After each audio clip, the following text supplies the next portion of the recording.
Authentic masculine authority is never accidental. It is forged from within, on a foundation of discipline and inner strength that most men never achieve.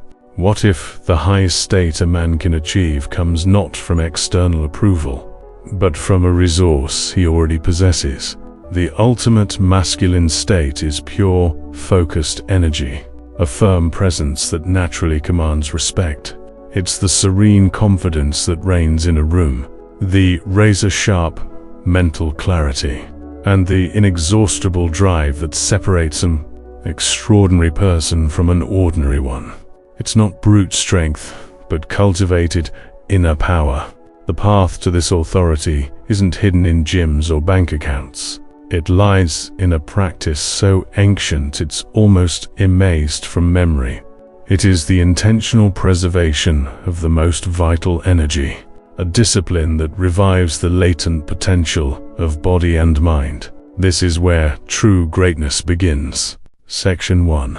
Flow state and focused action. Masculine authority doesn't emerge on its own. It's built from within, shaped by a discipline and inner strength few achieve. The greatest power a man can embody doesn't depend on validation from the outside world. It stems from the strength that already resides within him. The ultimate masculine presence is a directed energy, an unwavering focus that naturally commands respect. It is the quiet confidence that fills every space, the mental clarity that cuts through the noise, and the unwavering determination that elevates a man from good to great. This path is not based on brute force, but on refined inner power. The essence of true authority is not to be found in gyms or bank statements. It lies in a practice so ancient it has almost disappeared from memory. It is the intentional preservation of man's deepest life energy, a discipline that awakens the latent capacities of body and mind. This is where true greatness is born. Retention does more than conserve energy. It activates a chain of internal faculties that lead directly to excellence. By teaching the mind to control its most primal impulses, we sharpen our focus and improve our mental performance. This conscious act of will redirects biological resources from fleeting gratification to higher reasoning and creativity. It strengthens the mind's resistance to distraction, enabling it to focus on complex challenges. This discipline becomes the engine of ambition, allowing one to visualize one's goals with unparalleled clarity. It's the difference between simply desiring success and forging it with relentless, laser-like precision, making the impossible seem inevitable. There's a mindset that separates the great from the good, a powerful, almost mystical focus, where time slows down and every movement seems perfect. It's the mindset of an artist when their hand moves without thinking, or a leader when their words effortlessly command a crowd. It's not fantasy, it has a name. To flow, most people discover it by chance, catching only a brief glimpse before it disappears. They seek it out through external tricks, convinced that a new method or environment will revive it. But what if the key to unlocking this extraordinary focus isn't external, but internal?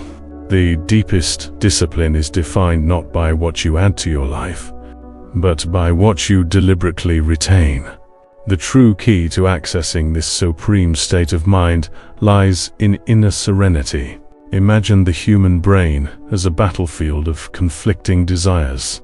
On one side, primal impulses seek quick, superficial rewards, instant gratification, offering an intense but fleeting rush of pleasure. On the other side is the prefrontal cortex, that sophisticated commander-in-chief that governs planning, strategy, and long-term vision. The tug-of-war between these forces drains mental energy. Every time you give in to immediate impulses, you weaken your own circuits. But every time you choose self-control over short-term pleasure, You do more than resist. You train your brain to strengthen it. You are actively reprogramming your brain. Every deliberate decision shifts the balance of power, strengthening the regions responsible for strategy, discipline, and unwavering determination. This is where the ancient discipline of retention comes into its own. It is not a mere physical act, but a living metaphor for psychological and biological mastery. By consciously preserving your life force, you perform an act of profound mental discipline. This decision signals to your brain that you, not your impulses, are in control. Over time, this practice develops an extraordinary ability to maintain focus. It reconditions the mind to seek fulfillment not in fleeting bursts of pleasure, but in the long and demanding process of constructing meaning. This acceptance of delayed gratification reprograms the entire system, making you less vulnerable to distractions and more in tune with your highest aspirations. Section 2. The biomechanics of calmness. A commanding presence doesn't belong to the loudest or most aggressive man in the room. In fact, true authority rarely arises from tension or frenetic energy. Rather, it exudes a profound calm, a calm that reflects mastery, not only of circumstances, but also of oneself. This serenity is neither a pretense nor a facade. It is a true physiological state, cultivated from within. History offers countless examples of leaders who, in times of chaos and crisis, have stood firm, and their serenity has inspired absolute confidence in those who followed them.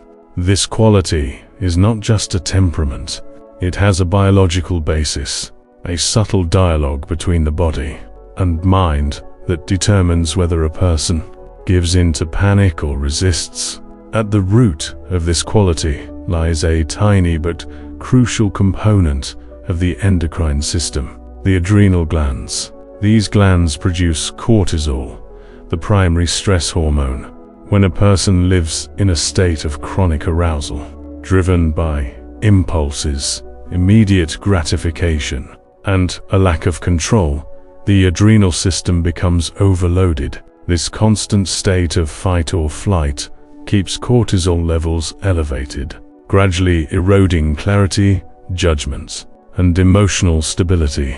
This isn't just a perception, it's a measurable biology issue. Excess cortisol floods the system and weakens the neural structures responsible for making informed decisions.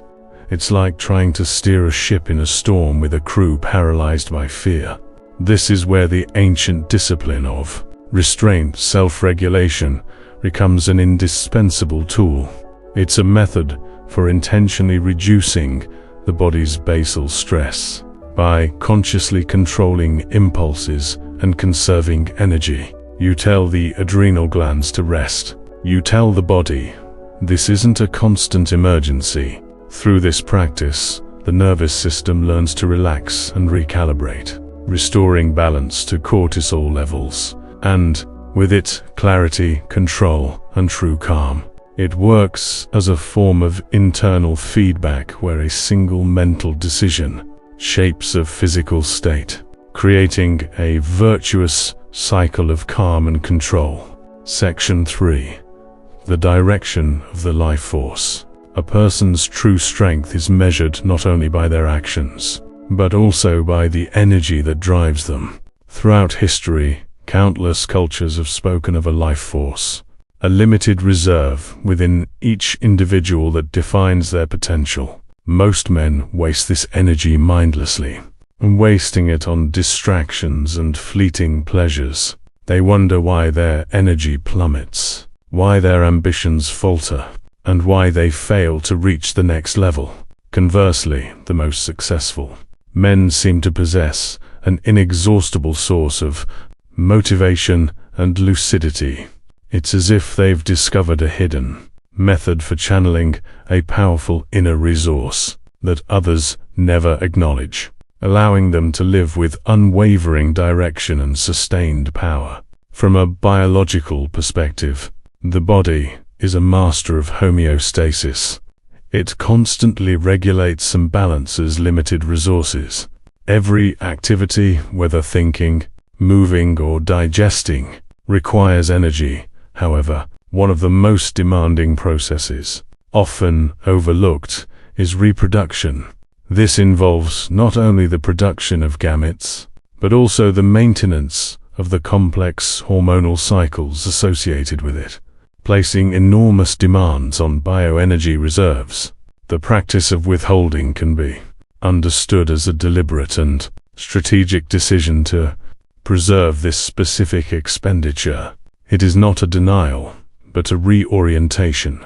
By choosing to conserve and preserve, a person reclaims a substantial portion of their body's resources and redirects them toward higher goals. This conscious act of self-preservation becomes the greatest act of power.